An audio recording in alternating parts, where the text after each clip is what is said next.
ईश्वर परम संपदावान है, फिर भी उन्हें पाने के लिए हमें उनके निमित्त कुछ ना कुछ देना पड़ेगा। जिस प्रकार व्यवहार में परस्पर एक दूसरे को वस्तु दी जाती है, वो वस्तु दी जाती है जो उसके पास ना हो। जो वस्तु उसके पास पहले से ही मौजूद है, उस वस्तु को देने का भला क्या प्रयोजन।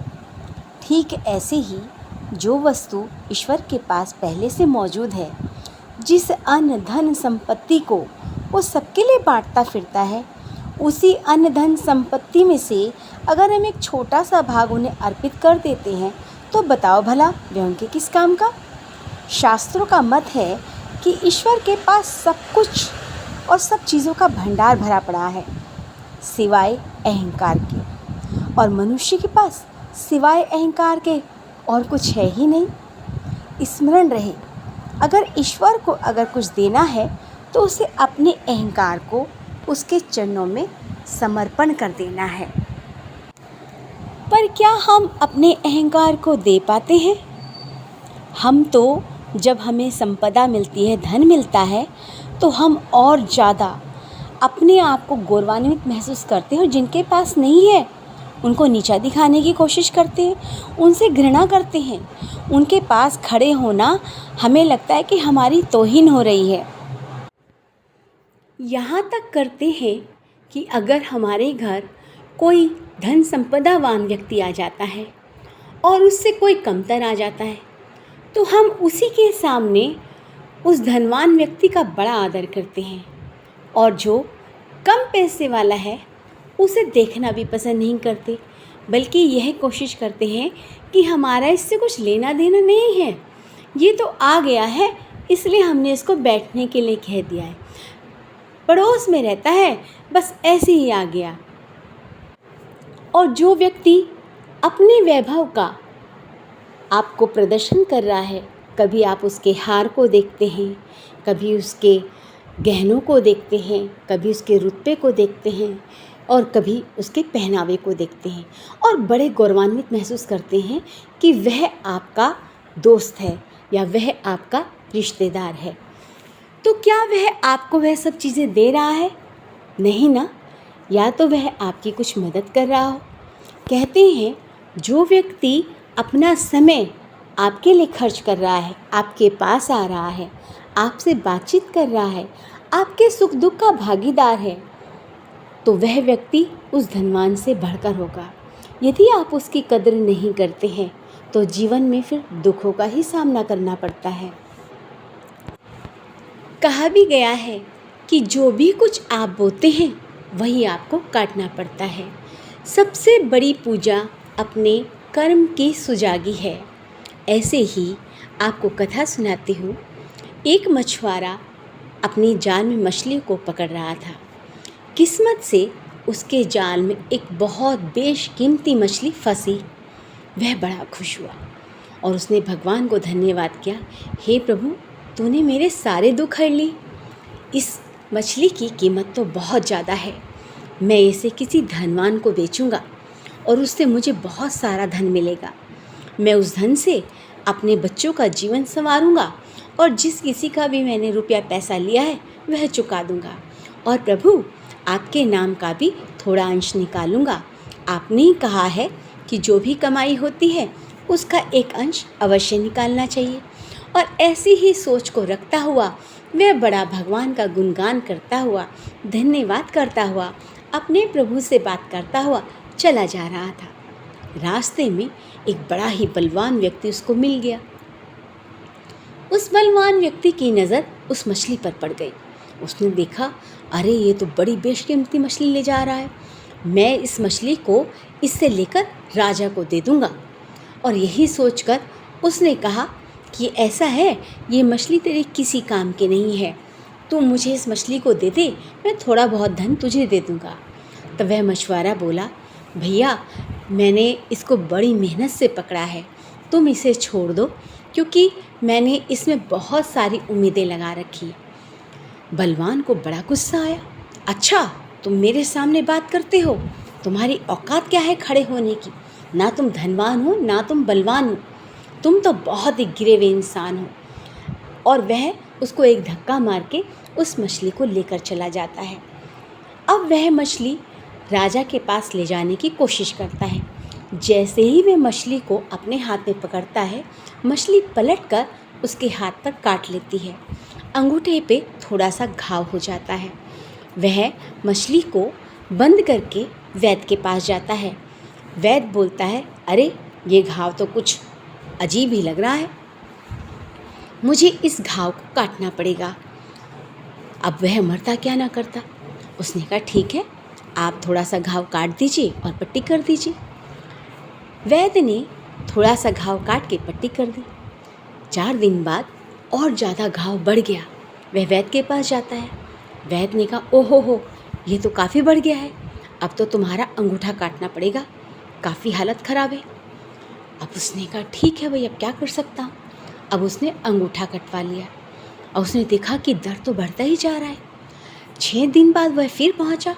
वैद्य जी ने कहा, ओहो, ये तो हथेली काटनी पड़ेगी भैया, ये तो बहुत ज़्यादा फैल रहा है, और अगर हथेली ना कटवाई तो पूरी बाजू काटनी पड़ सकती है। वह परेशान हो गया कि अभी थोड़ा सा घाव कटवाया था, फिर अंगूठा कटवाया, आज ही हथेली काटने की बात कर रहा है, कल को बाजू काटने की बात करेगा। तो वह दुखी हो गया।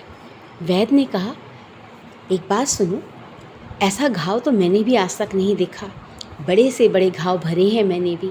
पहले एक बात बताओ, तुमने कुछ ऐसी गलती तो नहीं की जिसका प्रायश्चित करना मुश्किल हो रहा? वह सोच में बैठ गया कि मैंने तो अब तक गलतियाँ ही गलतियाँ की हैं। वैद्य जी से कहा उसने कि मैंने तो अपने जीवन में सिर्फ गलतियाँ ही की हैं, लोगों का अपमान किया है, उनको धन से या उनके बल से उनको आका है। कमज़ोरों पे तो मैंने हमेशा राज किया है, कमज़ोरों का तिरस्कार किया है। अब वैद्य कहने लगे, देखो जो तुमने किया सो किया, अभी फ़िलहाल में कुछ ऐसा किया हो। तभी उसे याद आया कि अरे वो मछली तो राजा के यहाँ पहुँचानी थी, वो मछली ही ने काटा था मुझे।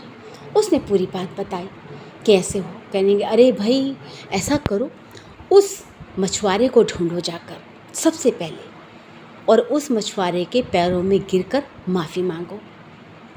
अब बलवान कहने लगा कि अगर मेरे माफ़ी मांगने से मेरा घाव ठीक हो रहा है तो उसमें बुराई ही क्या है, और यह सोचकर वह उस मछुआरे की तलाश में चल पड़ा। पूरा दिन घूमने के बाद तब उसे वो मछुआरा दिखाई दिया। वह मछुआरे के पास गया और सीधा पैरों में पड़ गया, भैया मुझे माफ़ कर दो।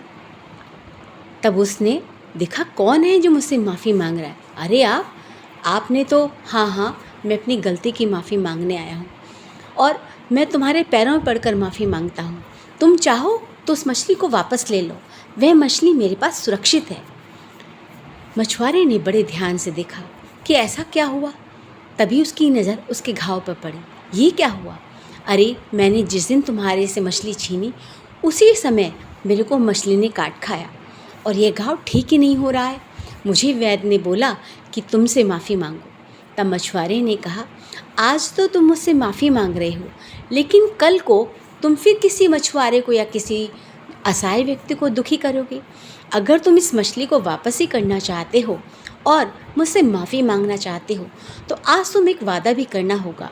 अगर तुम किसी असहाय की मदद ना कर सको तो कोई बात नहीं, लेकिन किसी असहाय को तुम जाके परेशान भी मत करना, और ये छीना झपटी का कार्य छोड़ दो, मेहनत करके खाओ। यह सब बातें उस बलवान को सुनाई पड़ रही थी, लेकिन वह आज मन से सुन रहा था।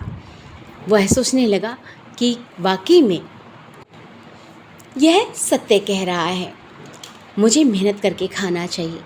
उसने उसी समय प्रण किया कि मैं आज के बाद मेहनत से करके खाऊंगा। लेकिन मैं आपसे एक गुड़ की बात पूछना चाहता हूँ। मैंने अब तक इतनों का बुरा किया, इतनों के साथ मैंने बदतमीजी की, इतनों को सताया, परंतु मेरे पाप का कभी मुझ तक पहुँचा नहीं असर। और तुम तो कोई पूजा पाठ भी नहीं करते, कोई मंदिर भी नहीं जाते, तो तुमने ऐसा क्या किया, क्या मंत्र मारा कि जो मेरी ऐसी हालत हो गई? तो उसने कहा, नहीं, मैं कोई मंत्र और यंत्र नहीं जानता। मैं जो भी कार्य करता हूँ उस प्रभु को समर्पित कर देता हूँ। मैं उस प्रभु से कहता हूँ कि प्रभु, आपने मुझे अपनी जीविका चलाने के लिए इस कार्य में नियुक्त किया है। आप जाने और आपका कार्य, लेकिन आपने मुझे जिस कार्य में नियुक्त किया है, मैं उसी बड़ी श्रद्धा और बड़े मन से उस कार्य को करता हूँ। आप मेरे इस कार्य में आप भागीदार रहिए और हमेशा मेरे पर अपनी कृपा बनाए रखिए। और मैंने कभी उनसे आज तक यह भी शिकायत नहीं की कि आपने मुझे गरीबी दी या मेरे पास एक समय खाना खाने का वो है। मैं जितना भी मेरे को कमाई होती है, मैं उसमें से थोड़ा सा ज़रूर किसी न किसी को दान करता हूँ जो कि ज़रूरतमंद हो। जैसा कि कहा भी गया है कि औषधि हमेशा जो बीमार होता है उसको दी जाती है, किसी अच्छे भले आदमी को तो औषधि दी नहीं जाती। हम अपने दान को जब करते हैं तो यह नहीं देखते कि दान किसे दिया जा रहा है या ये किस प्रयोजन के लिए जा रहा है। तो दान देते समय भी हमें सुजागी रखनी पड़ती है। मैं जब मछलियाँ बेचता हूँ तो मैं उस समय भी यह कहता हूँ, प्रभु, आपने मुझे इस कार्य में नियुक्त किया है, आप जानिए, मैं इस कार्य में लिप्त नहीं हूँ, मैं सिर्फ आपकी आज्ञा का पालन कर रहा हूँ। तो तभी जब तुमने मेरे साथ ऐसा किया तो मैं बहुत सारी योजनाएं बना रहा था, भगवान से यह कह रहा था कि भगवान, मैं इसमें से ज़्यादा अंश निकालूंगा, अपने बच्चों को पढ़ाऊंगा। और तब मैंने उनसे एक ही बात कही, क्योंकि मैं उस समय ज़रूरत में था, कि हे प्रभु, इस व्यक्ति ने मुझे अपनी ताकत दिखाई है, कृपया आज आप इसे अपनी ताकत दिखाना। जैसे ही बलवान ने ये बात सुनी तो वह चौंक गया कि प्रभु की ताकत के आगे ना धनवान ना बलवान कोई नहीं टिक सकता। एक सद्बुद्धि या सद्विचार वाला व्यक्ति ही ऐसी बात कर सकता है। वह उनके चरण छूकर माफ़ी मांगने लगा और बोला, आज से मैं प्रण करता हूँ कि मैं भी अच्छे कार्य करूँगा और हमेशा, चाहे छोटा है, चाहे बड़ा है, चाहे बलवान है, चाहे धनवान है, चाहे कोई असहाय है, सबका ही आदर करूँगा। जैसे कि कहा गया है, अपने कर्म की सज़ा तो हमें भुगतनी पड़ती है। बस कोई पूजा पाठ करे या ना करे, मंदिर जाएं या ना जाएं, मंत्र पढ़ें ना पढ़ें, पर किसी का दिल ना दुखाएं। किसी के चेहरे पर मुस्कान अगर आप ले आए, आपने किसी को हंसी के 2 पल दे दिए, तो समझ लीजिए आपके सारे पाप वहीं कट गए। लेकिन आपकी वजह से किसी की आंखों में आंसू आ गए तो वह उस परमात्मा को भी मंजूर ना होगा। तो आपको अपने जीवन में खुशियाँ चाहिए या आंसू, अब यह आपके ऊपर निर्भर करता है, क्योंकि ईश्वर तो साफ कहता है, मैं किसी को कुछ नहीं देता और ना ही किसी से कुछ लेता हूँ। राधे राधे। अगर आप लोगों को यह कथा अच्छी लगी है तो शेयर करना ना भूलें। क्या पता किसके चेहरे पर मुस्कान आ जाए।